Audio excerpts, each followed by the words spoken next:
This is HOVERAir X1 PRO, and today I'll show how you can check the firmware version on this drone.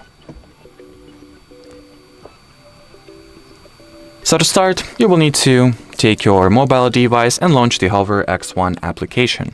Now, of course, make sure that your drone is connected to the app. Select the hover section at the bottom, go into hover settings. Next, here scroll this page down and look for the firmware update section, which already tells you what is currently installed firmware version. What firmware version you have currently installed, I mean.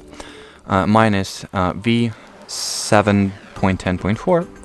You can tap on the firmware update option to learn even more information. So here you'll be able to update the firmware if necessary, as well as switch on or off the automatic firmware download. And well, as far as this little video goes, that'll be it. So thanks for watching, and bye-bye.